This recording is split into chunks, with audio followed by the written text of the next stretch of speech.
Alright, it's time to take a look at another album that has helped shape my musical preferences. This was an album that I really got into, or at least one song in particular, when I was first doing a deep dive into the progressive rock scene, which is odd, seeing as they don't have a whole lot of discography. But anyway, let's talk about it.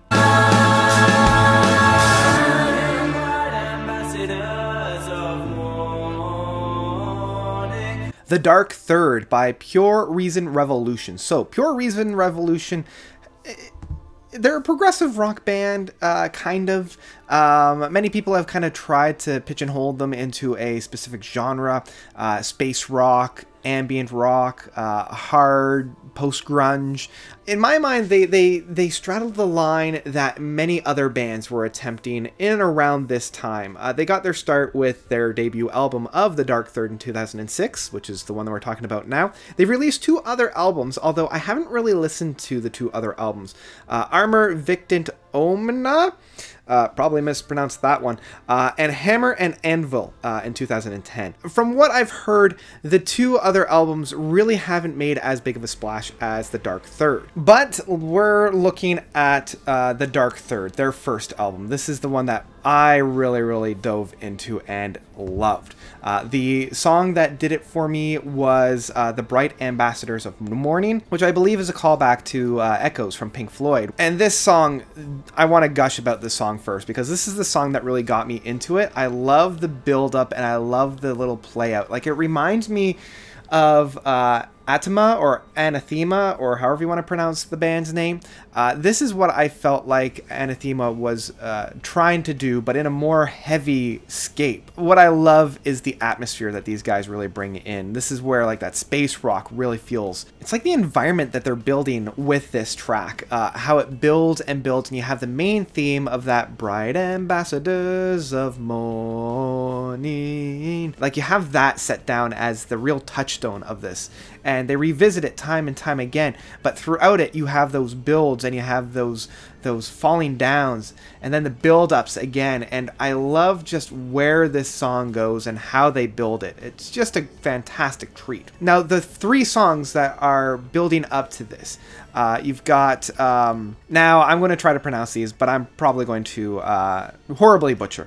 Aeropause, Goshen Remains, and Apprentice of the Universe. These 3 tracks do a great job of really building it up. It's very smooth. It's very like hard rock and hard hitting, while also being very mellow in its approach. Like, each of these 3 tracks build upon one another, and each one flows perfectly into it. So when I listen to the 4 tracks of Aeropause, Goshen Remains, Apprentice of the Universe, and The Bright Ambassadors of Morning, it's essentially just that great, like, 24-25 minutes stretch of music that I gush about. And as I said, each track builds upon the next to this great climax and symphony of sound. I love within Goshen Remains how you've got that really hard-hitting aspect of it. You have that chugging guitars really permeating with the atmosphere of the synthesizers coming in. And I love how it builds and it builds and it builds. And once it builds up to that top, you have that synthesized sound of like that.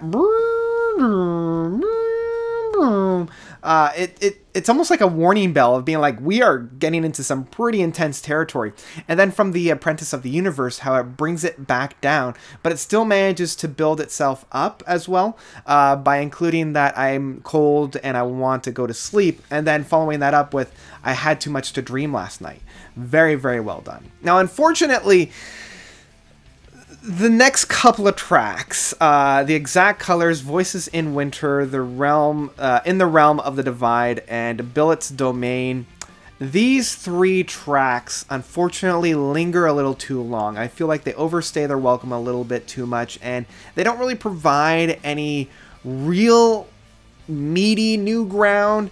Like, it's a good time while I'm in it, and I never really want to skip ahead, but at the same time, I'm just kind of left, especially with such a grand buildup of the first 25 minutes, the next, like, maybe 15 to 16 minutes just don't quite nurture or foster that same real gushing and creative outpour that the first 25 minutes do. And it isn't really until the Tywink Trembling Willows. When this guy comes back in, and it almost feels like it's got a little bit more of like a Tool aspect of it, with the rhythm section really permeating and bringing us into a really great atmosphere. It's very heavy hitting in that sense, and it reminds me of the Rosetta Stone from Tool's 10,000 Days, where it's very like percussive even within the vocals. Like each of the syllables of the words being spoken and sung are right on the beat, and it's almost like mechanical in that sense. It brings us all back around to he tried to show the magic and the Ambassador's Return, and it's a fine way to end it. I like with the Ambassador's Return where it does have that A Million Bright Ambassadors of Morning reprise slightly, but it doesn't really do too much outside of remind us that it existed, and it's a little bit of a come down from that great opening. So overall, this album is a little bit of a mixed grab bag, but the beginning, that first 25 minutes, is so beautiful and so wonderful that I still come back to just for that first 25 minutes. And then I usually skip ahead to the last two tracks just to kind of round it all off and kind of finalize it. The last two tracks are a little bit better in comparison to the three that preceded it, but just not quite on the same level as that first stint. So it makes rating this album a little bit challenging, but at the end of the day, it's a pretty easy one for me. It's one that I would pick up on physical format easily. I highly, highly recommend checking it out if you haven't already. It's a fantastic treat. And that's about it. That's all I've got to say. What did you guys think of The Dark Third by Pure Reason Revolution? Did you love it? Did you hate it? Whatever you thought, let me know by commenting down below. Thank you guys so much for watching. As always, you guys are definitely the best. And until next time, notes out.